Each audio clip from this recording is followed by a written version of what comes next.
جيسبر انكم تكونوا بخير وعلى خير، وجيسبر انكم تكونوا توحشتوني كما توحشتكم حتى انا. مرحبا بكم في قناتكم، مرحبا بكم في قناه كريمه شانيل. اليوم جيت بواحد شكر خاص لكل المتتبعين ديالي والمتتبعات ديالي من الشرق الى الغرب. وشكرا بزاف على التعليقات ديالكم وعلى الدعم ديالكم اللي كيحفزني وكيزيد كيعطيني العزيمه والقوه انني نعطي اكثر. وشكرا وديديكاس خاصه وشكر خاص لاخي كمال ومبارك مسعود تشعيل القناه ديالك. وشكرا لجنود الخفاء، جنود الخفاء الاصدقاء والصديقات ديالي اللي كيعاونوني واللي كيدعموني. كنشكركم من هذا الفيديو هذا، والله يثبتها ان شاء الله محبه. كنهدي واحد ديديكاس لعايده من وجده والبشرى الاخت ديالي والحبيبه ديالي.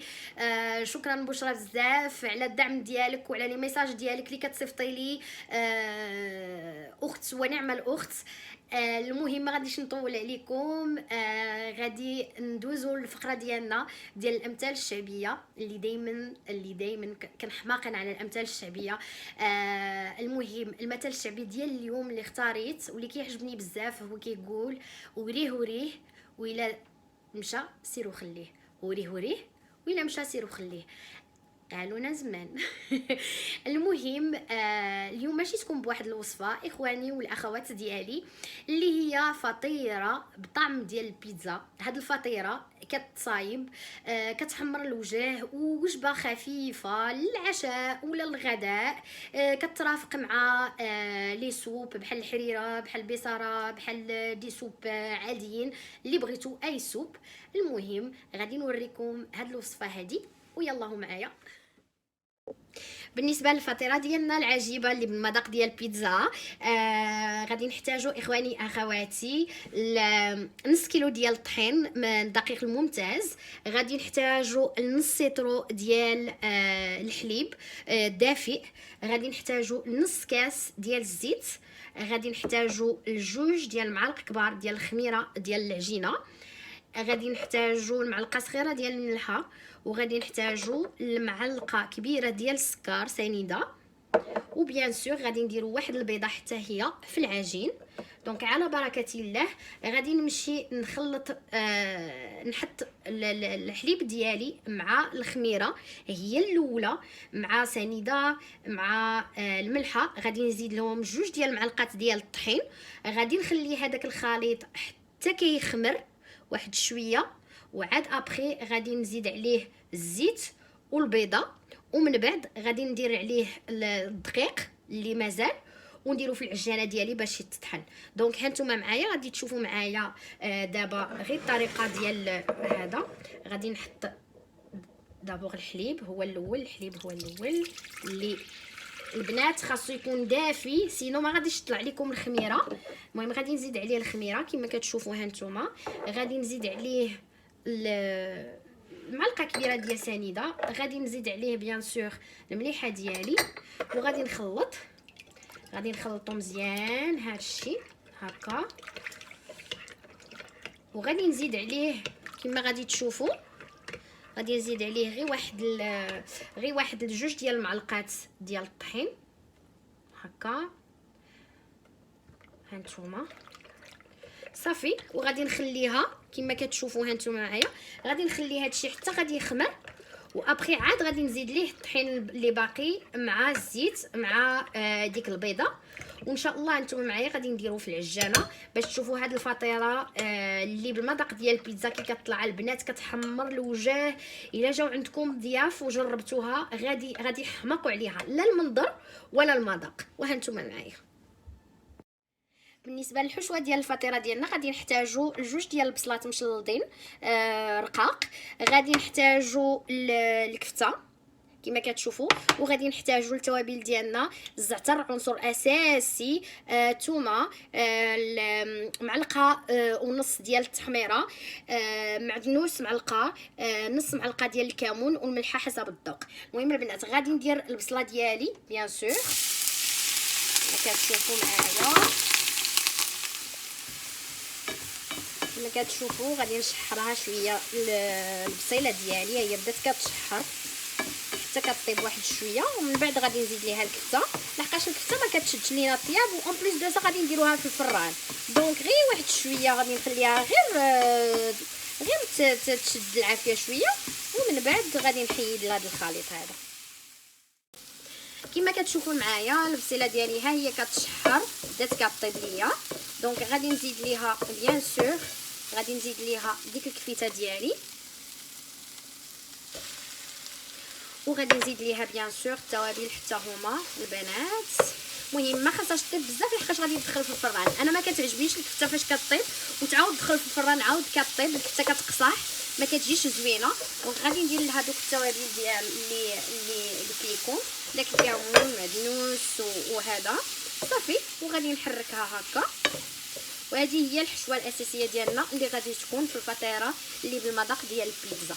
غادي نخليها البنات غادي تجمع غير شويه وغادي نحيدها. وانتم معايا، وانتم البنات الحشوه ديالي ها هي وجدات.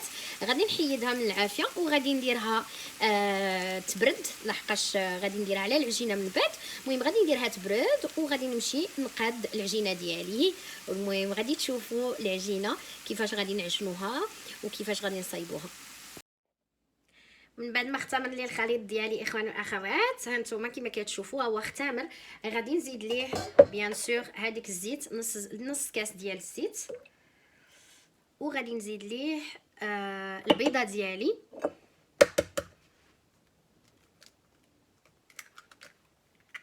غادي نحرك هذا الخليط، ومن بعد غادي نديرو في العجانه ديالي مع الطحين صافي، وغادي نعجنو بطريقه عاديه.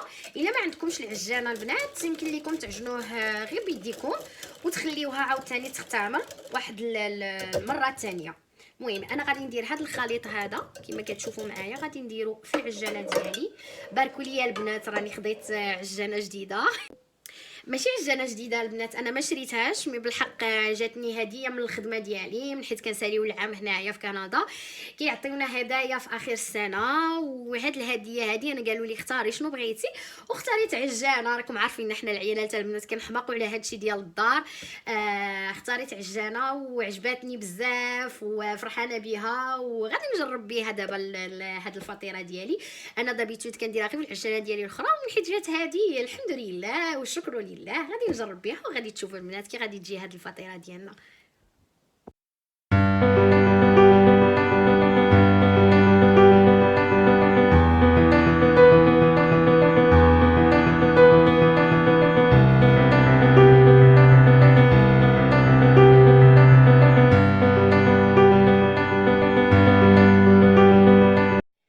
عجنت العجينه ديالي غادي نخليها تختمر لواحد 15 حتى ل 20 دقيقه حتى ترتاح مزيان العجينه. ومن بعد غادي نبدا نشكل دوك الكويرات ديالي باش ندير ديك الفطيره ديالي. وغادي نمشي البنات باش نقطع الفليفلات ديالي اللي غادي نزين بهم، وهانتوما غادي تشوفوا الطريقه ديال التقديم. كما كتشوفوا معايا العجينه ديالي ها هي ضعفات. اش غادي ندير ليها دابا؟ غادي نحيدها من غادي ندير شويه ديال الزيت في يديا هكا باش نحيدها. غادي نحيدها بيان سور كما كتشوفوا هانتوما تبارك الله ما شاء الله طلعت غزاله. غادي نخوي من هذاك الهواء اللي فيها، غادي نخويه وغادي نقسمها على جوج كما غادي تشوفوا معايا.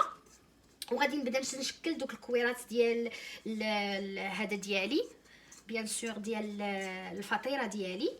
المهم هانتوما غادي نخوي منها داك الهواء اللي فيها.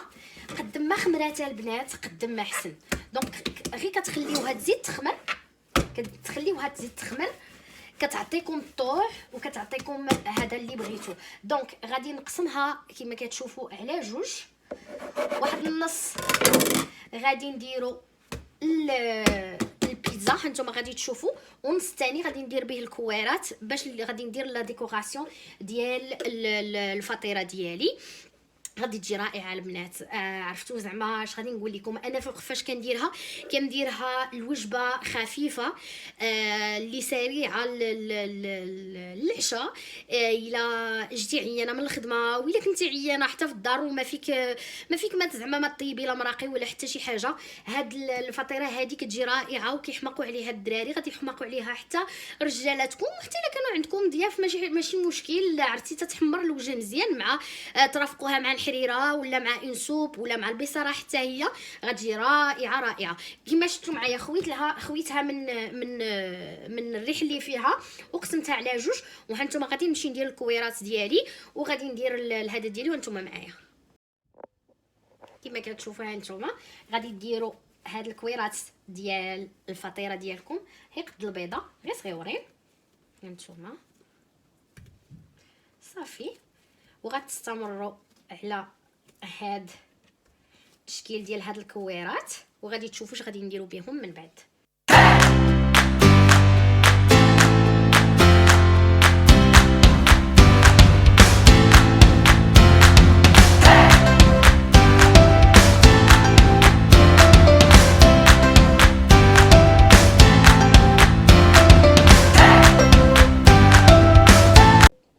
كما كتشوفوا معايا اخواني واخواتي، شديت ديك العجينه ديالي اللي قسمتها على جوج، خديت واحد النصف درتو بسطو على هذه الطريقه هذه. كما كتشوفوا في هذه الصينيه هذه انا كندير هذه الصينيه حجم كبير. الا كان عندكم ضياف ولا شي حاجه خذوا حجم كبير، الا كنتو غير نتوما خذوا غير صينيه حجم صغير صافي وصوبوا بها ماشي مشكل. غادي نشد من بعد لاصوص طوماط ديالي، غادي نبسطها على هذه العجينه هذه هكا، غادي نبسطها كما كتشوفوا. المهم لاصوص طوماط ديالي درت ليها شويه ديال الزويته بلديه، شويه ديال الزعتر، شويه ديال المليحه صافي. ما درتش البنات هذا شتي يقولوا ليه البوافغ، ماشي زعفران يا ربي، نسيت على السميه ديالو بالعربيه.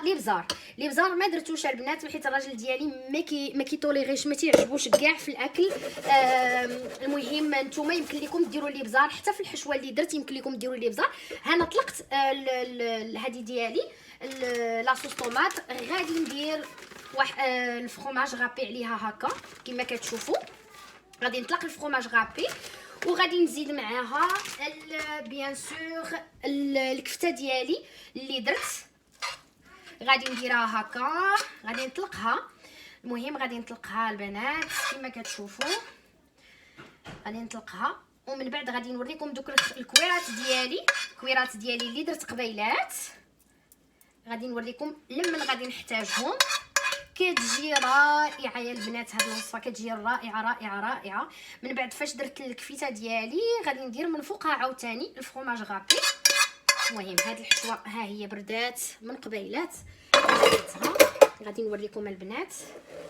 هانتوما كما كتشوفوا غادي نبدا نشكل دوك الكويرات ديالي، غادي نحطهم في الجناب هكا. من قبل غادي نعمرهم بالفرomage وهانتوما غادي تشوفوا معايا كي غادي ندير ليهم الكويرات ديالي. ها هما غادي نشد كويره كما كتشوفوا معايا، غادي نحلها هكا، غادي ندير ليها ديك هكا من الوسط وغادي نزيد ليها واحد الكاغي. انا شديت هذا الفرomage موتزاريلا وغادي نسدو عليه كما كتشوفوا هكا صافي البنات. ها هي وغادي ندير الكويره ديالي هكا في جنب. هانتوما ها الكويره الاولى، غادي نمشي ناخذ عاوتاني الكويره ديالي الثانيه، غادي نحلها. راه ما درت ليها لا زيت لا والو، عاطيني الطوع العجينه بزاف. غادي ندير ليها الفرomage ديالي وغادي نسد هانتوما صافي. وها هي وغادي نحطها عاوتاني في الجنب الاخر. غادي نكمل الصينيه ديالي البنات، غادي نكمل الكويرات ديالي وغادي نكمل الصينيه ديالي كما كتشوفوا. هانتوما نعاود ندير الثالثه معكم، غادي نشد سميتهم ديالي كويرات فوالا. نحيدو هادي غير الزعتر هانتوما صافي، وغادي نحطها حتى هي في الجنب ديال اختها وغادي نكمل الصينيه ديالي وغادي نوريكم البنات ابخي الشكل النهائي.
من بعد ما شكلت الكويرات ديالي الفطيره ديال البيتزا ديالي، غادي نحتاجوا الطريقه ديال التزيين الفلفله الحمراء، الفلفله الصفراء والفلفله الليمونيه.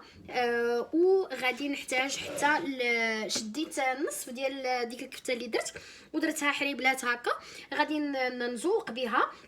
هانتوما غادي تشوفوا اللي ما متوفراش عنده باغ اكزومبل الفلفله الخضراء، الفلفله بلوتو الصفراء ولا الليمونيه، يدير غير الفلفله حمراء وفلفله خضراء، راه كتواتى مزيان وكتجي مزيان. هانتوما غادي نبدا، غادي ندير واحد حمراء فلفله حمراء، واحد فلفله ليمونيه، وواحد فلفله صفراء، وغادي ندير حربول ديال الكفته. هانتوما عاوتاني غادي ندير فلفله حمراء، خاص يجي مقاد داكشي، فلفله ليمونيه وفلفله صفراء، وغادي ندير الكفيته ديالي وصافي. وغادي نبدا حتى نكمل هذا الشكل، غادي نبقى مكمله على هذا ديالي حتى نكمل الفليفلات ديالي كامله، ونكمل الكفيته ديالي حتى هي كامله.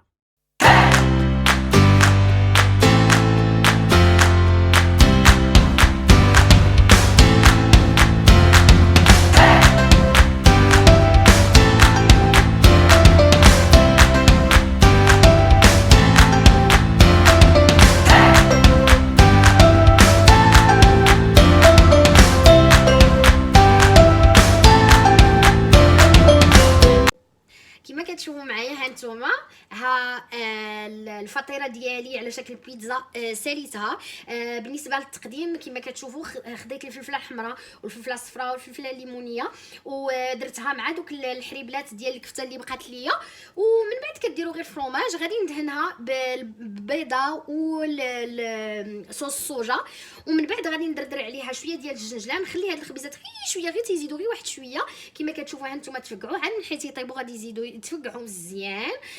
وهانتوما غادي تشوفوا معايا البنات الشكل النهائي من بعد ما نخرجها من الفران. غادي تدخلوها الفران على درجه الحراره 180 درجه، غتخليوها حتى كطيب مزيان، ومن بعد غتخرجوها وتقدموها بالصحه والراحه. المهم غادي نوريكم من بعد فاش تخرج من الفرن، غادي نوريكم الشكل ديالها.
وكما كتشوفوا معايا البنات ها الفطيره ديالنا خرجتها من الفران من بعد ما حطيتها 180 درجه حتى كتحمر، كتشوفها تحمرات من التحت.